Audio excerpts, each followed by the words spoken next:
नमस्कार, न्यूज 18 आप देख रहे हैं। मैं हूं आपके साथ अमनदीप। चलिए खबरों की शुरुआत करेंगे। सबसे पहले बात करेंगे गाजियाबाद की। गाजियाबाद में स्कूटी सीख रही लड़की से गैंगरेप मामले में पुलिस ने मुठभेड़ के बाद में 4 बदमाशों को गिरफ्तार कर लिया है। मुठभेड़ में गैंगरेप के आरोपी इमरान के दोनों पैर में गोली लगी है और उसके 3 साथी भी गिरफ्तार किए गए। थाना ट्रोनिका सिटी क्षेत्र में ये मुठभेड़ हुई थी। आरोप के मुताबिक 30 नवंबर को उसने अपने साथियों के साथ में मिलकर दिल्ली की एक लड़की के साथ में गैंगरेप की वारदात को अंजाम दिया था। एक आरोपी जुनैद को पुलिस ने मुठभेड़ के बाद में कल सुबह गिरफ्तार किया था। तो एक बड़ी खबर आपको बता रहे हैं। ये तस्वीरें आप देखिए। दिल्ली की रहने वाली लड़की थी जो कि स्कूटी सीखने जा रही थी अपनी सहेली के साथ में, और उसी दौरान कुछ लोग आते हैं, उसको साथ में ले जाते हैं और उसके बाद में उसके साथ में गैंगरेप करते हैं, जिसके बाद पुलिस ने 3 लोगों को पहले भी हिरासत में लिया था और अब 4 लोगों के साथ में ये मुठभेड़ की तस्वीरें हम आपको दिखा रहे हैं। ये तस्वीरें देखिए जहां पर एक बदमाश के पैर में गोली लगती है, जिसके बाद पुलिस उसे गिरफ्तार कर लेती है। तो 30 नवंबर को उसने अपने साथियों के साथ में मिलकर दिल्ली की एक लड़की के साथ में गैंगरेप किया था, जिसके बाद अब जब ये पूरा मामला सामने आया तो लगातार पुलिस जांच पड़ताल कर रही थी और 4 बदमाशों को पुलिस ने गिरफ्तार किया है।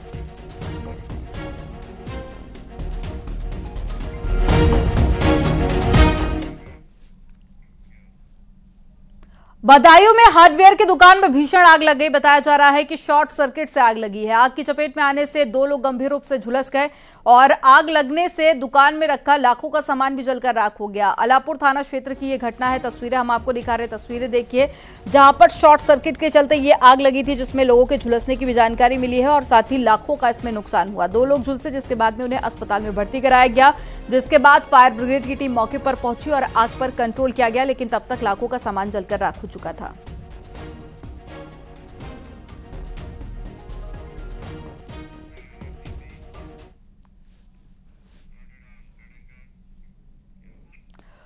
मिर्जापुर कैश वैन लूटकांड से जुड़ी अब खबर है, जहां पर आज आरोपी को लेकर मिर्जापुर पहुंचेगी पुलिस। आरोपी को मुंबई पुलिस ने गिरफ्तार किया था। आपको बता दें कि मिर्जापुर जिले के बेलतर में 12 सितंबर को कैश वैन के गार्ड की गोली मारकर हत्या करने के बाद में 35 लाख रुपए की लूट की गई थी। लूट में शामिल एक आरोपी को महाराष्ट्र पुलिस ने अंधेरी ईस्ट से गिरफ्तार किया है। महाराष्ट्र पुलिस ने गिरफ्तार करके यूपी पुलिस को सौंप दिया है। यूपी पुलिस आरोपी से पूछताछ करेगी। तो ये हम आपको वो वीडियो दिखा रहे हैं जब एक बैंक के बाहर से वैन में से लूट की गई थी और इसी दौरान जो सिक्योरिटी गार्ड वहां पर मौजूद था उसको गोली मार दी गई थी और उसके बाद पुलिस लगातार जांच पड़ताल कर रही थी। हालांकि कुछ ऐसे भी इसमें आरोपी जो कि अभी भी पुलिस की गिरफ्त से दूर है, लेकिन एक आरोपी को जो गिरफ्तार किया गया है मुंबई से, उसे उत्तर प्रदेश पुलिस को सौंप दिया गया है। अब पुलिस पूछताछ करेगी।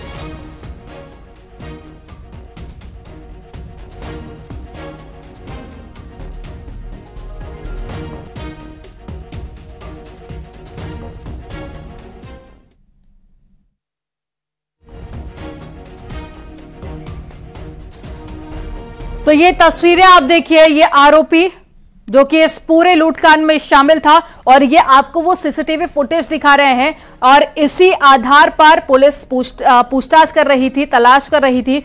और ज्यादा जानकारी के साथ में संवाददाता सुमित जुड़ गए हैं फोन लाइन पर।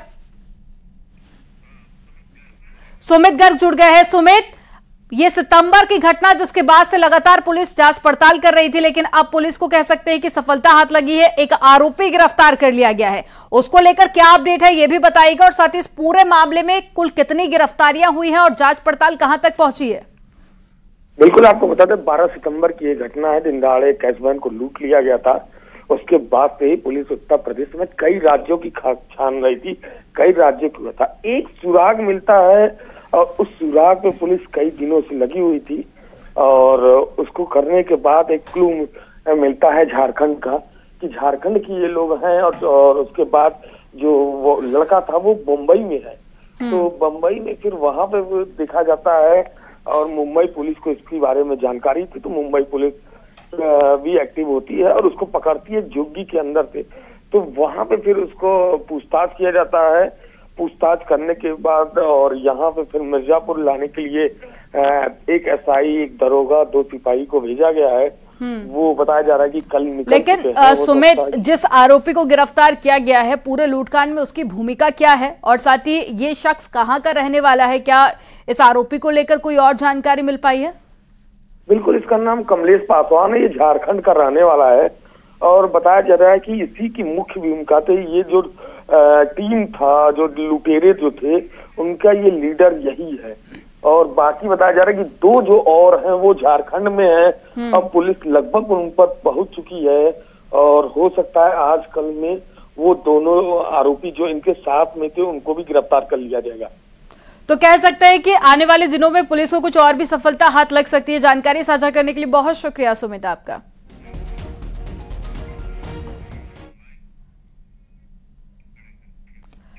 हरदोई में लव जिहाद और धर्म परिवर्तन की कोशिश का मामला सामने आया। आरोप के मुताबिक समुदाय विशेष के लड़के ने हिंदू युवती को प्रेम जाल में फंसाया और शादी के लिए धर्म परिवर्तन का दबाव बनाया। लड़की के पिता की शिकायत पर पुलिस ने लड़की को मुक्त कराया है और पुलिस आरोपी युवक के खिलाफ मुकदमा दर्ज कर कार्रवाई में जुटी है। सुरसा थाना क्षेत्र की यह पूरी घटना। यह प्रकरण थाना सुरसा का है, जहां पर आज 112 की जरिए सूचना मिली थी स्थानीय पुलिस को, जहां पर तत्काल स्थानीय पुलिस मौके पर पहुंची उस गांव में और वादी से बातचीत करी तो उसमें यह बात प्रकाश में आई। वादी की पुत्री को प्रतिवादी पक्ष से भगा ले गया एवं धर्म परिवर्तन संबंधी बातें भी वादी की द्वारा बताई गई है। तो उपरोक्त मामले में वादी की तहरीर लेकर सुसंगत धारा में मुकदमा पंजीकृत किया जा रहा है। खबर रामपुर से है। रामपुर रेलवे स्टेशन से कुछ दूरी पर मालगाड़ी के 2 डिब्बे पटरी से उतर गए। जानकारी के अनुसार मालगाड़ी दिल्ली की ओर जा रही थी और उत्तराखंड की ओर जा रही थी और साथ ही आपको बता दें कि ये मालगाड़ी दिल्ली की ओर से आ रही थी और तभी मालगाड़ी के 2 डिब्बे पटरी से उतर गए। ट्रेन स्टेशन से कुछ ही दूरी पर पहुंच पाई थी, जिसके बाद में उसकी स्पीड भी कम हो गई। ट्रेन के ड्राइवर ने इमरजेंसी ब्रेक लगाकर गाड़ी को रोका और रेलवे की आला अफसरों को इसकी जानकारी दी गई। ट्रेन के डिब्बे पटरी से उतरने की सूचना मिलते ही हड़कंप मच गया। रेलवे के अधिकारी, जीआरपी, पुलिस और साथ ही आरपीएफ के जवान मौके पर पहुंचे। इस हादसे के चलते कई घंटे तक रेल रूट भी बाधित रहा। दिल्ली से लखनऊ अप और डाउन दोनों मार्ग बाधित रहे। रेलवे के अधिकारियों और कर्मचारियों ने काफी मशक्कत के बाद में राहत कार्य शुरू किया।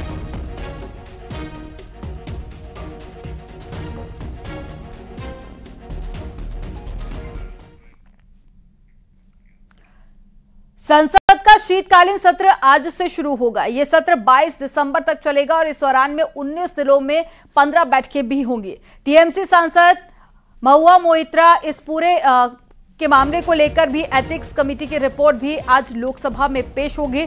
तो कई गंभीर आरोप महुआ मोइत्रा पर लगाए गए थे और साथ ही अब इस पूरे मामले को लेकर जो जांच हुई थी उसकी रिपोर्ट भी आज लोकसभा में पेश होनी है।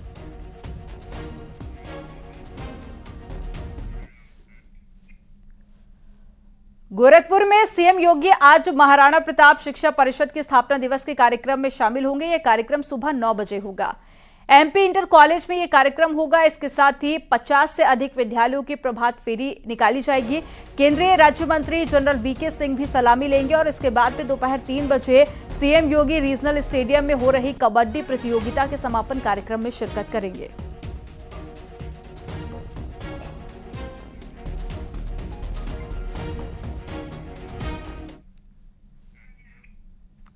गोरखपुर के बाद सीएम योगी 2 दिवसीय दौरे पर बलरामपुर जाएंगे। यहां पर वो महंत महेंद्र नाथ की श्रद्धांजलि सभा में शामिल होंगे। सीएम योगी देवीपाटन मंदिर परिसर में ही रात्रि विश्राम करेंगे।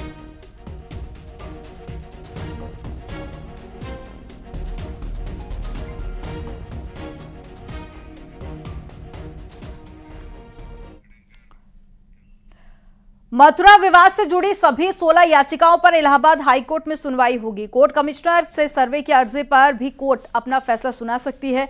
इलाहाबाद हाईकोर्ट सभी याचिकाओं पर एक साथ सुनवाई कर रही है।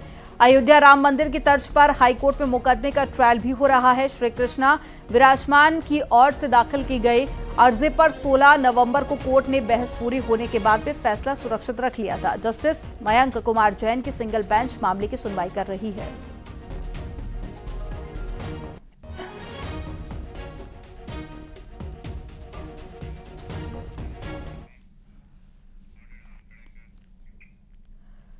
प्रयागराज में माफिया अतीक अहमद को मारने वाले शूटर्स की जिला जज की कोर्ट में आज पेशी होनी है। 15 अप्रैल को पुलिस कस्टडी में मौत के घाट उतारे गए माफिया अतीक अहमद और अशरफ हत्याकांड का ट्रायल जिला कोर्ट में शुरू हो चुका है। तीनों शूटर्स लवलेश तिवारी, अरुण मौर्य और सनी सिंह सभी चित्रकूट जेल में बंद हैं। बताया जा रहा है कि तीनों शूटर्स की पेशी वीडियो कॉन्फ्रेंसिंग के जरिए होगी।